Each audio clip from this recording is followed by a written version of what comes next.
Письма с фронта. Это не только документальные свидетели Великой Отечественной войны, но и незабываемые строки, полные любви, воспоминаний о мирной жизни и огромного желания вернуться домой с победой.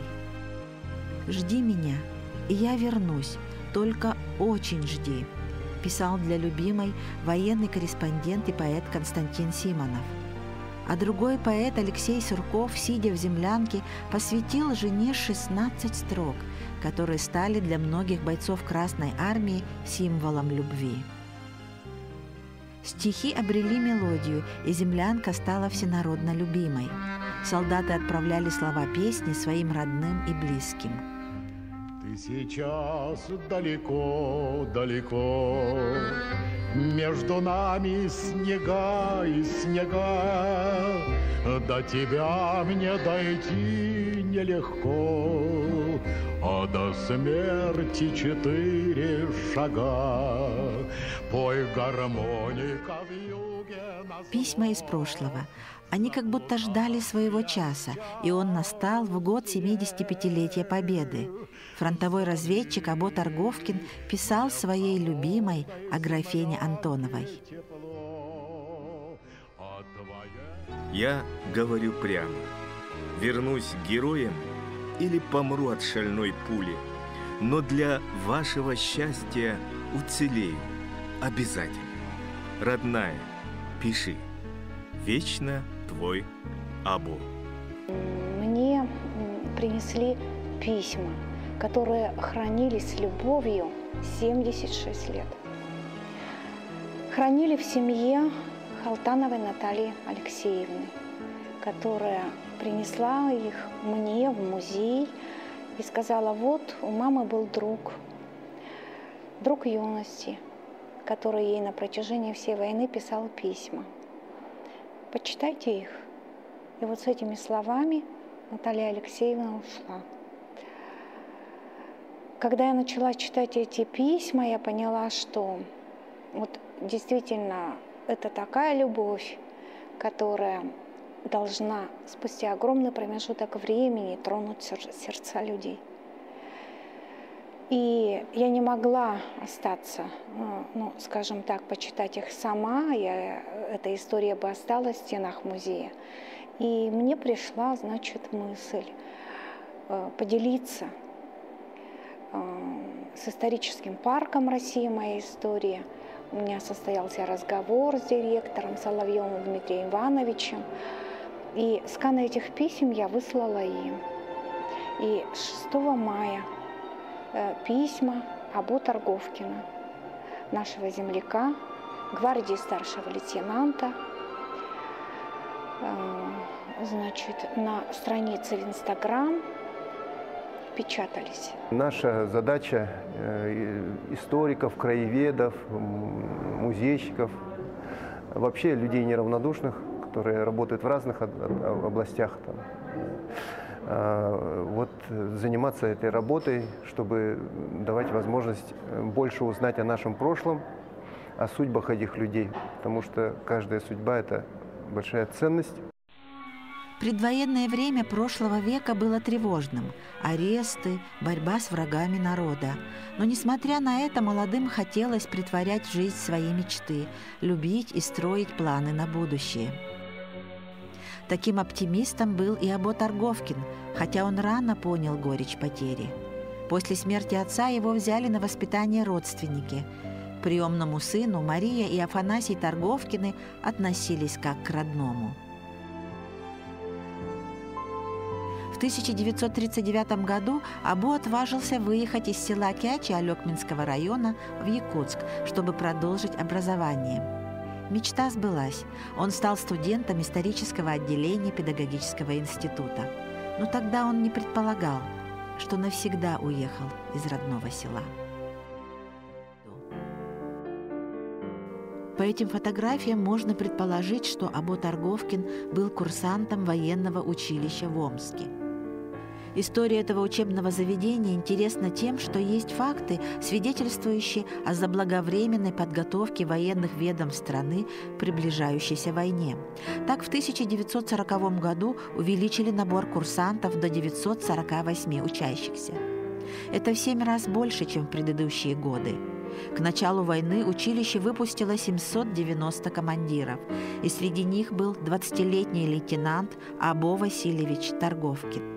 На передовую линию фронта Або попал летом 1942 года. Воевал на Западном, Центральном и Втором Прибалтийском фронтах. Он, как кадровый офицер, командовал ротой бронебойщиков-истребителей танков. Был работником оперативного отдела штаба. Далее командовал 88-й гвардейской разведывательной ротой, входившей в состав 65-й дивизии. А в моменты отдыха первым делом писал письма своей Аграфене. Знаете, сколько переживаний бывает, когда мои товарищи, такие же молодые лейтенанты, получают письма от своих подруг и невест. Сколько у них радости, просто ликуют целую неделю. Завидую им, но все-таки надежду нисколько не теряю. Смотрю на ваши фото, тогда как будто становится легко. Помните, подарили в 1938 году, вырезанный из общей. Кроме нее у меня другой нет. Мне остается одно – ожидать письмо, пока жив. Вечно ваш Або. Детские и юношеские годы Або и Аграфены прошли в одном селе. Во взрослой жизни, возможно, они были бы вместе, но их разлучила война. В этот период каждый был на своей передовой, он на фронтовой линии, а она на школьной ниве. Письма первого периода, самых страшных годов войны, они были очень сдержаны. Но затем читается у него такое вдохновение после Сталинградской битвы. И он даже написал Аграфене о том, что я вернусь, и мы, будем жить и коротать свою жизнь до преклонных лет. Да, я буду тебя всегда любить, буду к тебе всегда очень хорошо относиться. Привет с Центрального фронта.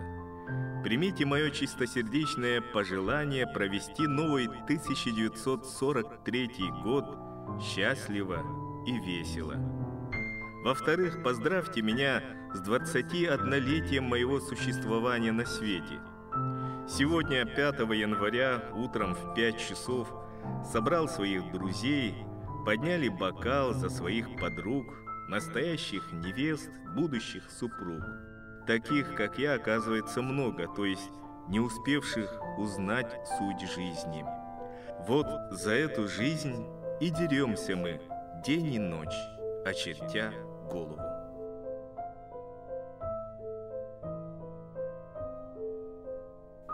Товарищ Торговкин за весь период боевых действий корпуса с ноября 42 по 22 апреля 43 года работал старшим наблюдателем командира корпуса на передовом наблюдательном пункте.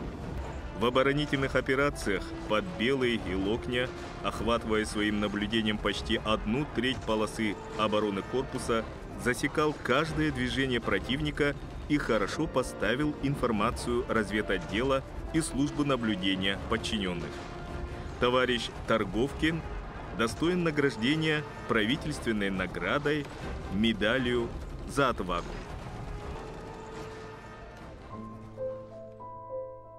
Або в своих письмах подробно описывает фронтовую жизнь в минуты отдыха и боевые подвиги своей роты. Вот однажды был такой случай. Мы выполняли одну задачу. Перебрались к немцам вплотную и лежим, поджидаем фрицев. Рядом со мной мой ординарец из Украины. Вот идут фрицы гуськом, ничего не подозревая, с котелками. Местность открытая. Впереди их лежат мои бойцы. Взять бы хоть одного живьем. Сравнялись с нами. У меня автомат, я говорю своему ординарцу: «Это за Украину!» и выстрелом убил одного наповал. Фрицы засуетились, и двое пустились в сторону, где лежат мои орлы. Я решил одного из фрицев застрелить, чтобы справиться было легко. С возгласом «За грушу!» выстрелил и ранил. А другого схватили мои ребята и уволокли к своим траншеям. Немец заметил нас и стал стрелять из пулеметов. Еле выбрались. Когда я читала письма, конечно, меня посещали вот такие чувства, как и мурашки там, да. И я представляла эту обстановку, я человек, сразу скажу, впечатлительный. Я вот весь год, этот год 75-летия Победы, прожила с этой историей. Выбрали место, где сегодня ночью будем языка брать, немца воровать, причем живого. Оденем белоснежные маскировочные халаты и пойдем. Подползем ближе к немецкой обороне траншеи, а перед траншеями проволока колючая, несколько рядов. Саперы разрежут ее и сделают проход для нас. И мы всей группой проползем через проволоку и бросимся к траншеям и поймаем какого-нибудь фрица и обратно текать. А они по нам будут стрелять из автоматов и пулеметов. 5 часов утра. Что-то мне не спится. Вот сижу около стола, кругом спят. Рядом со мной мой боевой ординарец Федя Дублистов, дважды награжденный пожилой мужчина из Красноярска. Напротив спят старшина Чередников, мой помощник по обеспечению, тоже дважды награжденный, из Омска. Рядом с ним Леонид Темеров, малый крепыш, бывший циркач, дважды орденоносец. Он у меня писарем, потому что работал после цирка главным бухгалтером. Вот все мои помощники. Небольшой группе гвардейцев старшего лейтенанта Торговкина А.Б. Васильевича предстояло очистить от противника лес, занять важную высоту на западной опушке и захватить языка. Впустив врага в полукольцо, советские бойцы открыли залповый огонь и забросали врага гранатами. Гвардейцы добили врага и захватили 4 немцев в плен. Так была обеспечена победа в ночном бою. От имени Президиума Верховного Совета СССР за образцовое выполнение боевых заданий командования и проявленные при этом доблесть и мужество награждаю орденом Красной Звезды гвардии старшего лейтенанта Торговкина А.Б. Васильевича, командира разведроты 65-й гвардейской стрелковой дивизии. Любимая груша, с праздником, днем 8 марта, и примите мои наилучшие пожелания в твоей жизни и успеха в работе. Обстановка позволяет написать тебе письмецо. Вот-вот жду приказа. Ну, разведка, давай пленного. И начнется наша монотонная, богатая разными событиями, подвигами боевая жизнь. Опять буду терять своих наилучших друзей. Ой, как же я подружился со своими хлопцами, какой прекрасный, отважный народ. С такими людьми не пропадешь. А если, то с музыкой. Если идет кто-то из моих ребят в белоснежном маск-халате, расстегнутый и чуть в развалку, то все говорят: ага, вот идет разведчик Торговкина. Да, жизнь наша такая, живем минутами. 10 марта 1944 года ротой была получена задача взять в тылу у противника в районе деревни Малые Маковейцы языка. Группа разведчиков в количестве 26 человек в ночь на 11 марта ушли на выполнение задачи. Углубившись за передний край противника до 3 километров, группа разведчиков попала в окружение. Приняв бой и прорвав кольцо окружения, группа стала с боем отходить для перехода переднего края противника, но была встречена сильным оружейно-пулеметным огнем. По команде командира роты гвардии старшего лейтенанта Торговкина товарищ Площадный с 3 разведчиками во главе с Торговкиным обходным маневром уничтожили 2 станковых пулемета с расчетами. Этим самым открыли проход для остальных разведчиков. Группой прикрытия было уничтожено по меньшей мере 70-80 гитлеровцев. Все 5 человек, в том числе и товарищ Площадный, погибли смертью храбрых, но не допустили гибели всей группы.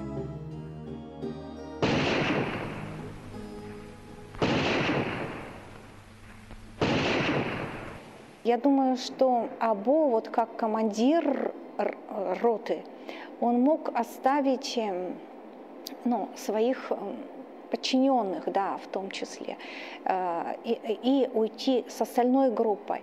Но Або вот делает эти 4 шага, да, до смерти 4 шага, принимает решение, молодой, скажем, импульсивный и не верящий, может быть, и в трагедию какую-то, да, а может быть, это было его вот это фронтовое братство. Груша, дорогая, разреши хотя бы на бумаге пофантазировать. Помнишь, писал как-то: не все же время война будет продолжаться, и нашей разлуке настанет конец. И вот кончилась война, я собственной персоной в полной офицерской форме являюсь к тебе и... Ох, как было бы... Скажи, что было бы, если было бы так наяву? Думаешь, не будет? Будет, Груня, будет. Приеду, и тогда... Эх, заживем мы с тобой... Планом его не суждено было сбыться. Именно из наградного листа его старшины по фамилии Площадный Василий Пименович я узнала о том, как погиб Або. Я, значит, решила через сайт «Памяти народа» и «Бессмертный полк», мой полк, посмотреть, поискать по фамилиям. И мне это удалось. Я нашла внука Чередникова в городе Омске, да, а праправнуков, значит, нашла в Пермском крае Дублистова, Федора Дублистова, о котором Або очень хорошо написал в своем письме. Угу. Человек прямо золото. В бою меня охраняет, а здесь готовит, варит, и все у меня хорошо. Мы очень благодарны вам, что вы нас отыскали, что мы стали сейчас частью этой замечательной истории. И память об Або Торговкине мы будем нести точно так же, как память о нашем деде. Когда он ушел на фронт, у него уже было 3 детей. Поэтому прямые потомки Дублистова сейчас живут и в Хакасии, и в Сибири, и у нас на Урале.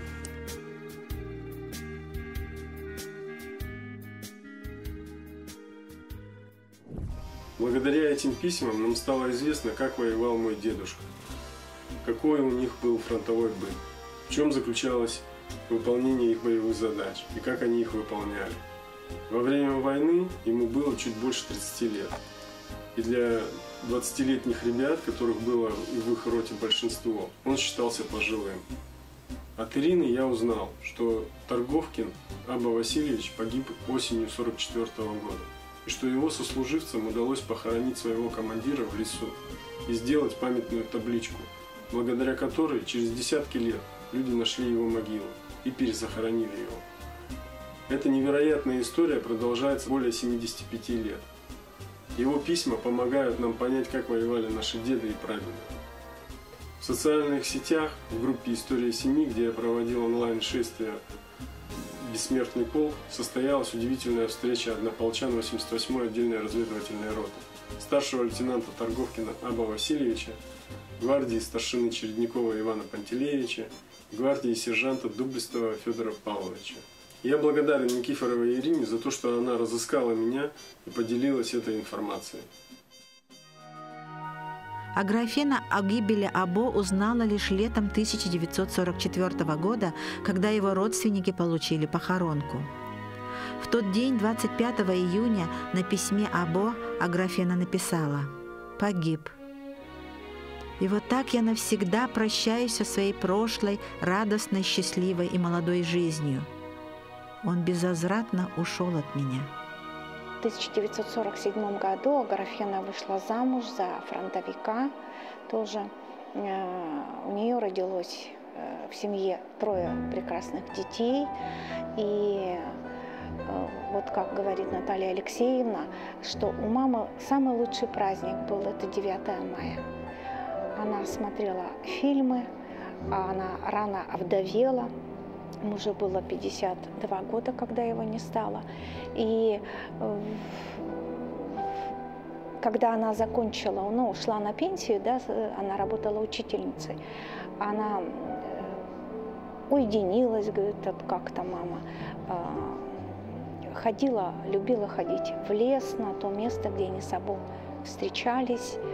И ее пожеланием было, чтобы, когда она умрет, ее похоронить на том месте, где они с собой играли в детстве, встречались в юности, и именно там она и похоронена. Часть писем она попросила свою дочь, Наташа, говорит, положи мне на грудь. И то есть эти письма никто не читал. И вот самые такие вот, видимо, письма она унесла с собой.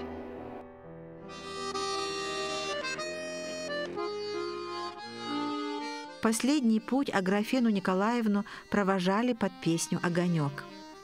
Она пронесла через всю свою жизнь фронтовые письма и любовь единственного и дорогого ее сердцу Або Торговкина.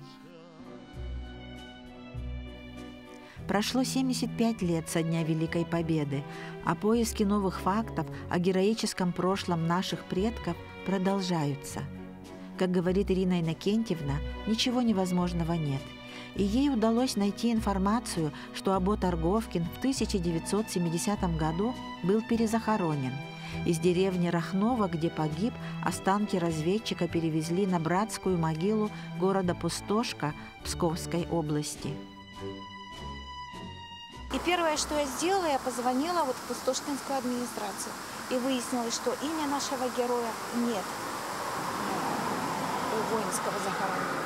С этого началась моя работа. Конечно, я благодарю администрацию Алёхинского района для того, что были выделены грантовые средства на поездку сюда. И поездка состоялась.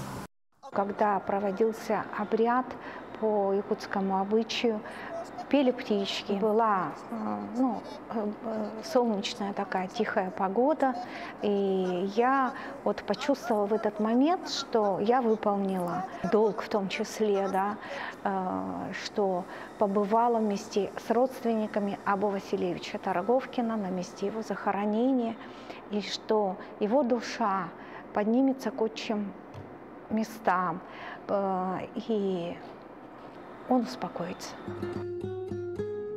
Время ничуть не изменило память сердца, и история любви двух молодых людей, превратившись в легенду, продолжает затрагивать самые нежные струны нашей души. Мы помним, через века, через года помним, а тех, кто уже не придет никогда, помним.